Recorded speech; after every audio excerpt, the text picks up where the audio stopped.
an opening statement. We'll open it up for questions. Opening statement. Thanks, Jeff. Great to see everybody. Awesome time of year. Certainly awesome week, given Rivalry Week. I know Coach just gave all the skinny on that. For us, overlap season, right, with fall sports still competing and going incredibly successfully. I might add, I'll talk about a little bit for Clemson, and then obviously winter sports getting started, and inclusive of gymnastics for the first time ever here at Clemson. So happy to talk through all of that, but just a very busy and exciting time of year for us administratively and in support of all 21 of our sports. Obviously just want to start with incredible appreciation and thanks for our fans and IPTAY donors, and certainly coming off the last home game this past Saturday. My notes say this was our highest attended season for the first time since 2015.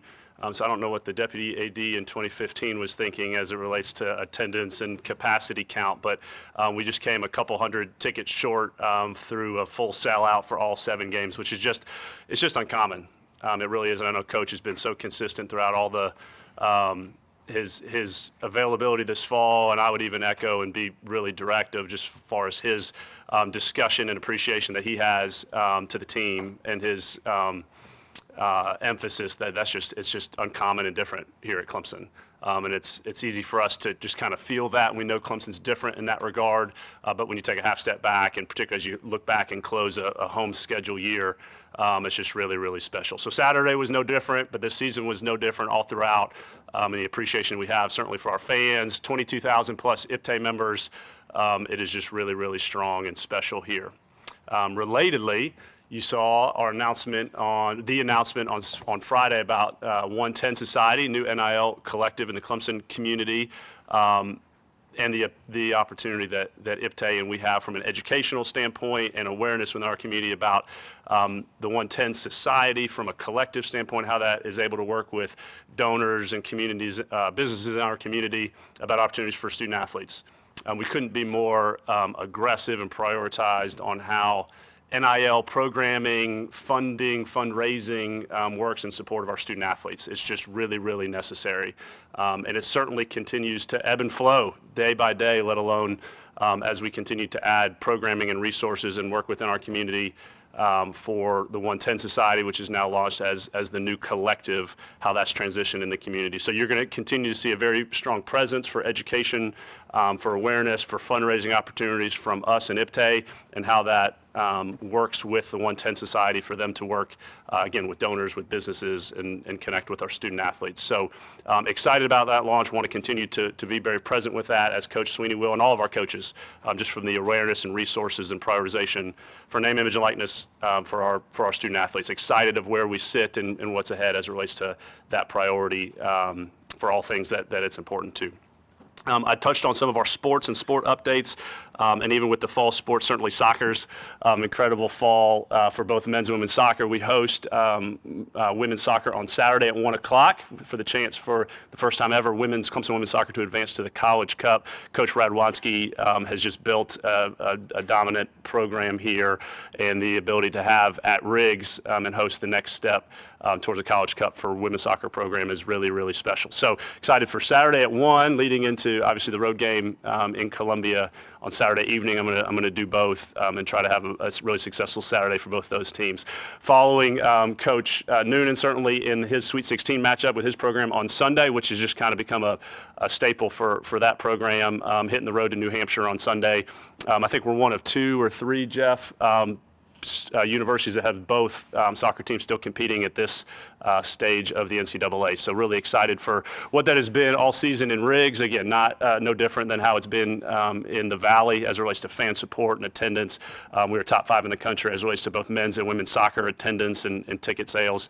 It's just really thematic throughout all of our sports.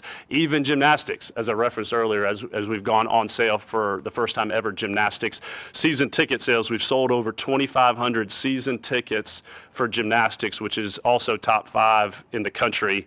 Haven't even had a home meet yet. So we'll have an exhibition match, kind of a gymnastics 101 on December 8th and a couple Fridays, and then our first home Home meet will be January 12th, second Friday in January. So Clemson Gymnastics will be really, really special in our community.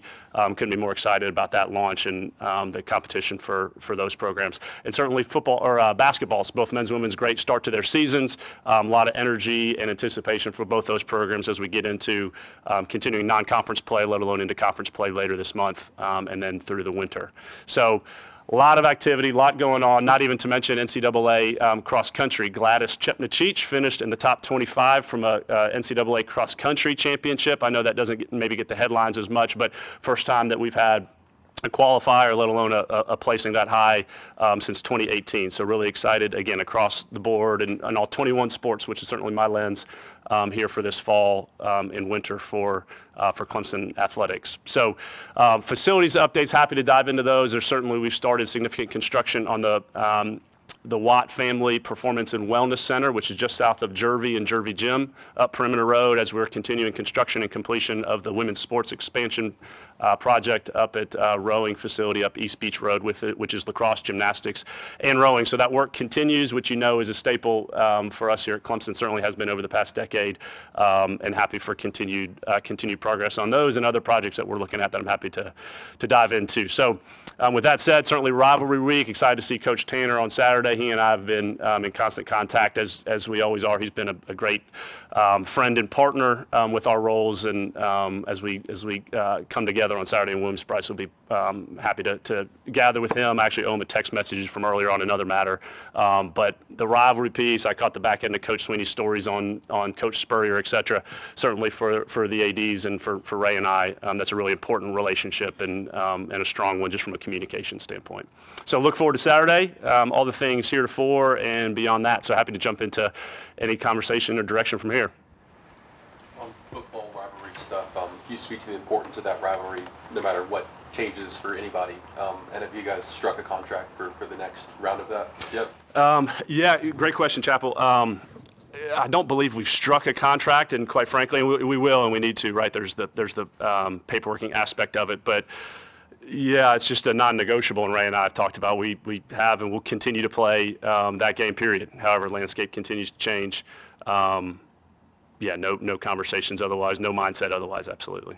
There's been a lot of talk with the SEC going to 9 conference games as they expand, but even if they do that, so I know the SEC canceled this game in 2020, even though both schools wanted to play. That's right. Ending a long streak of consecutive meetings, but no thought to discontinuing that at all if they do move to 9 games. Right. The SEC hasn't. I know that's something that they're considering. Yeah, should Coach Tanner and I have talked about that. Should the SEC change their conference matchups, would expect.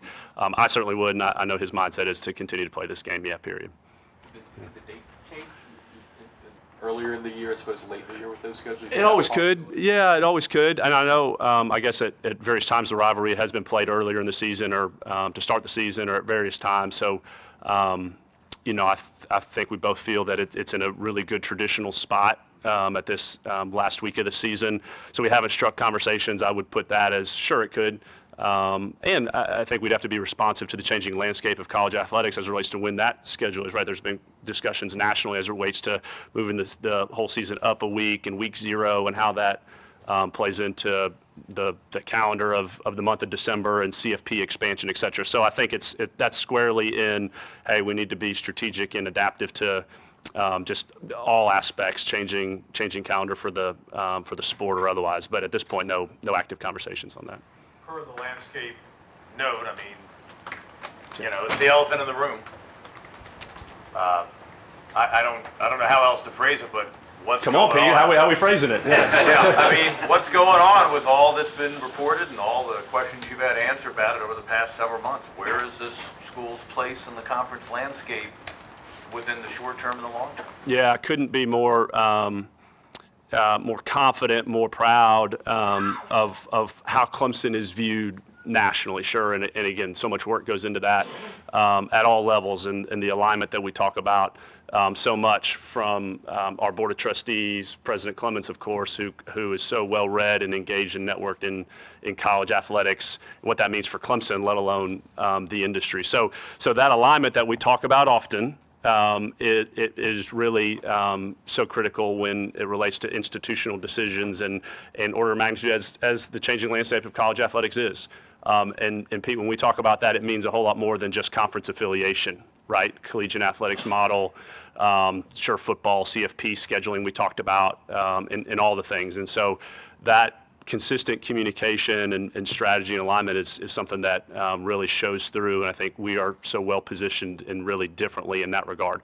That being said, listen, we're going to continue to do what's best for Clemson, and to be incredibly well read on all things landscape, network, contacts, at all levels. And yeah, we have consultants and support that we look to do that, and it's my job to continue to position us and to be connected and to be nimble and strategic as it relates to the changing landscape.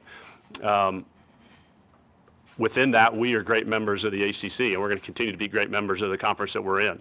That's really important. That means kind of day-to-day in meetings and strategy and football scheduling, right, all those things, how we talk about that publicly, like I'm doing here and otherwise. And we have a lot of staff and coaches and public meetings that are really important, that we're aligned and being great members of the conference we're in. That's our obligation as Clemson. And we have a duty to help raise the value of our conference in the ACC. And that's what we're going to continue to do while looking out and doing what's best for Clemson. How constant and consistent are conversations about conference realignment these days for you? Yeah, we talk with everybody internally and externally. Again, unapologetically, just to continue to be well positioned and well read. There's just so many moving aspects of collegiate athletics, right? I don't know a better way to say it other than that active dialogue internally and externally just remains to be very present. And I think Clemson, not unlike many others, are just very connected and very active in those conversations, and would expect to be so. And so we'll have very candid conversations internally and externally within the landscape, and expect that to continue going forward, right? There's no mile marker or anticipatory, great, here's finality, right? It's just a changing dynamic landscape. And again, I view that these conversations beyond just conference affiliation. It's just that much of a moving aspect of our industry right now, and so we're going to remain very active with that. Obviously, money is the driving factor for all of this realignment and change, and with the SEC and the Big Ten and the big contracts, that's what everybody has to look at. How long do you think Clemson could, continue to compete at a current level if earning levels stay the same within the ACC? And then the second part is, has the conference talked any more about, hey, let's do some incentive-based, money talks for you guys? Yeah, distributions. Yeah, distribution. Yeah. Well phrased, David. I'll maybe work backwards.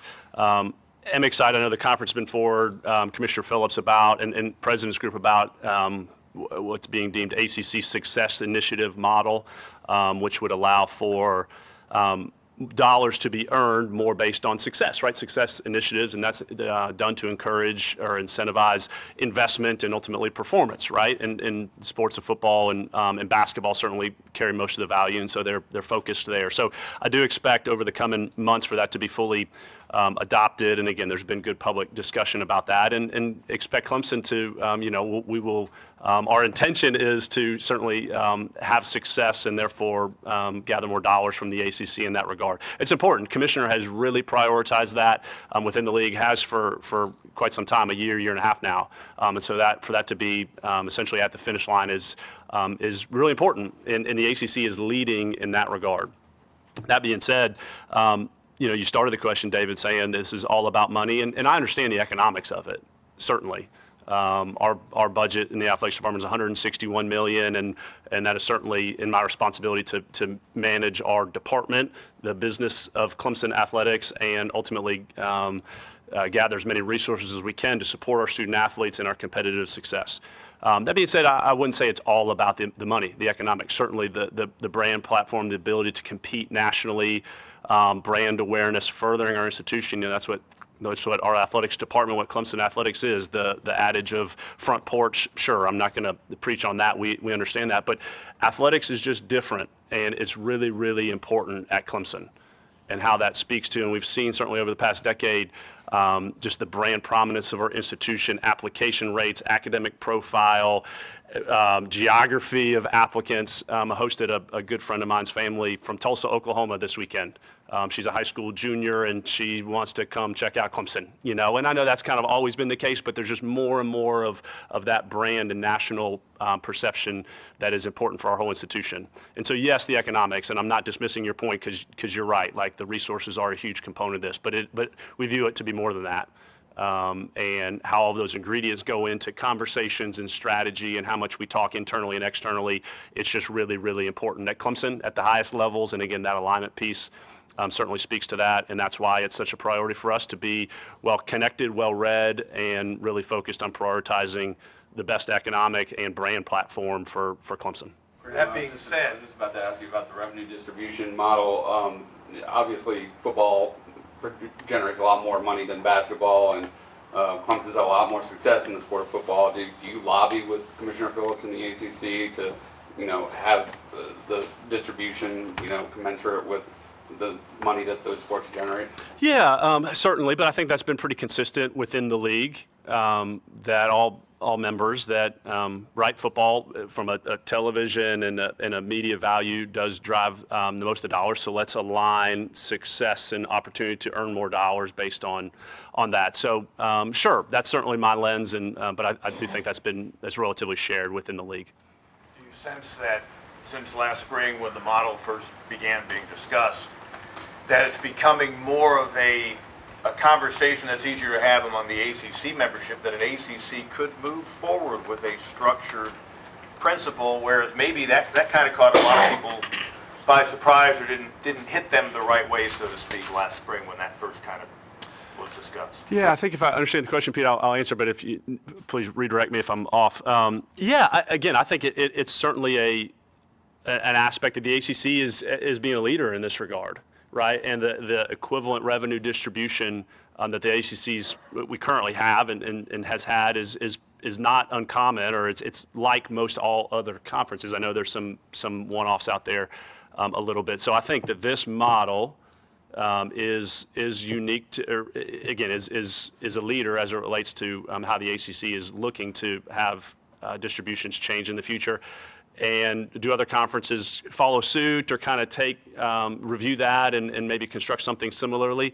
I'm not sure, but I know there's been a lot of conversation that I've had from colleagues outside of the ACC interested in how the ACC is going about this, because economics, revenues to college athletics continue to change. Again, the changing landscape and collegiate model, and so I think there's a generally accepted, hey, we need to look through things differently from a distribution standpoint across the board beyond just the ACC. And so it is good for the ACC to be a leader in that regard. So along those lines, those who may have protested initially that thought, do you think maybe they've kind of come around more to that, just because everything has to change and evolve over time? Maybe they're more in line with that thinking. I see, yeah. I think that's right, Pete. And again, the presidents are the ones that vote on this model as they did with expansion. And how the ACC has effectively tied those two components together and moving forward with expansion and with revenue distribution. Yeah, I think there is good consensus within the league about this as an appropriate and strategic next step. Yeah. These NCAA lawsuits are comparatively off the radar, like relative to realignment talk, which is, obviously very sexy.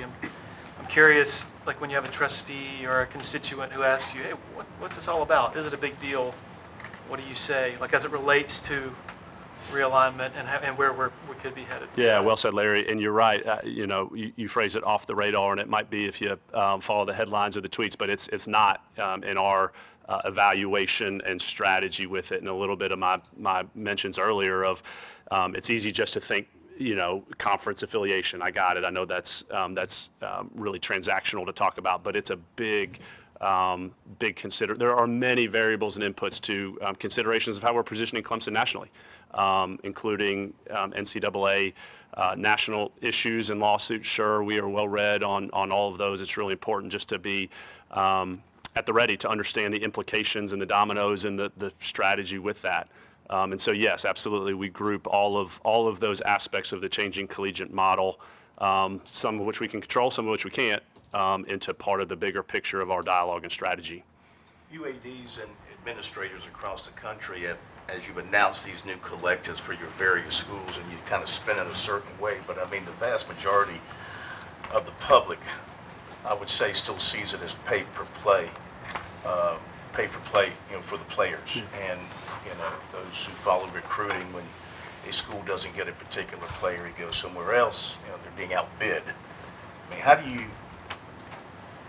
do you shoot that down? How is that not true when we know the collectives are getting money to funnel to the players? And how can you say, I'm not picking on you, I'm just across the board, your industry. UADs, I think is how you phrased the question. Yeah, right, yeah. How do you look at people and say we're not paying the players straight up, we're not trying to outbid another school for a player, when somebody tampers with our player because they offer more money? Yeah. How can y'all turn a blind eye to that? Yeah, a couple things. Certainly the awareness and the discussion that I have with all 16 of our head coaches, 21 sports, it takes NIL activation and again, even call it stories or how things may be alleged to be working. They take different forms and fashions in every sport. So very well aware and active and understand from our coaches how that works at Clemson, or more so to your point, Phil, from an industry standpoint. Listen, I couldn't be more proud and excited about where Clemson, where we position the programming, the resources, the education, work with IPTE for NIL, and again, 110 Society is a big part of that from Friday, a big next iteration there. But also, and more to your question, maybe Phil, of how our coaches, start with Coach Sweeney, sure, but on down, position NIL as it relates to our student athletes and recruitment, which is kind of what you're getting at. And I know Coach Sweeney's talked about it a lot, but it's a pervasive thought and strategy amongst most all of our programs that, hey, NIL is important, right? It is, and has now been 2.5 years since the NCAA allowed for name, image, and likeness earning opportunities, and so. But it's continued. The paradigm has continued to shift and grow, and how that looks competitively. And so, how we position, how Coach Sweeney for his football program, how Coach Butler for her women's basketball program, go across the board, how they position NIL from a recruitment standpoint, and yeah, it's important that we have the resources and the support for our student athletes that they can come to Clemson and take part in NIL and build their brand and be educated and supported. As well as any program in the country. Like, I believe that. But it's also one that's not the reason why, that's not how our coaches would recruit them to come here.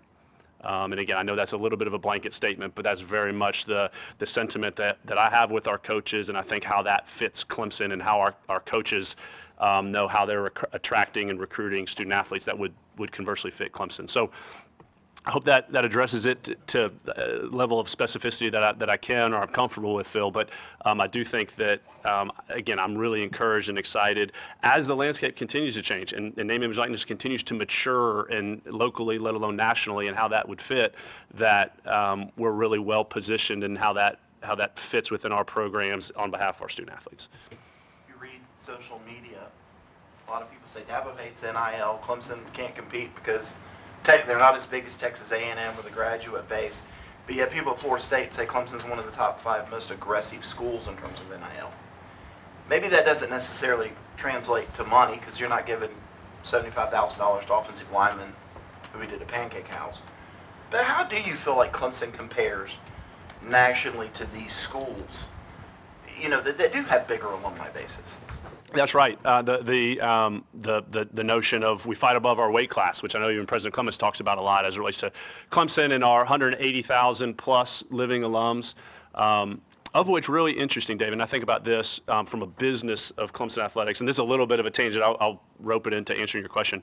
Of our 180,000 plus living alums at Clemson, about a third, 60,000 of them or so, approximately, President Clemens, who's in his 11th year now, has shook their hand at graduation. Implication being that a third of Clemson's living alums have graduated within the last 10 years. Now, I know some of that's grad school and things like that, but by and large, in my head, like the business takeaway that I have is a third of our alums are, low 30s or younger, in their 20s by and large. And so how do we connect with them? How do we engage, communicate, sell, event and experience, right? This is being broadcast live on Clemson Plus. That's a very intentional strategy and technology for us, right? And that doesn't hit all the demographics, but I think it certainly is more adaptive and maybe hits the 1/3 of our living alums, the 60,000 Clemson alums that are maybe in that demographic of having graduated within the last 10 years. So my point is that I think, David, the aggressive and maybe the perception, it's easy to jump to money on that, right? Oh, top 5 or Coach Sweetie, but again, I certainly do not view name, image, and likeness or NIL programming and offering, and however you would define that as aggressive or not, just to be about the money. Because quite frankly, I don't really know. It's so hard to tell, and disclosures, and that I'm not even really allowed to know exactly how all the collective fundraising really works. And that's a really comfortable and appropriate spot for me and our coaches to be in. So the top 5 and hearsay, really not sure.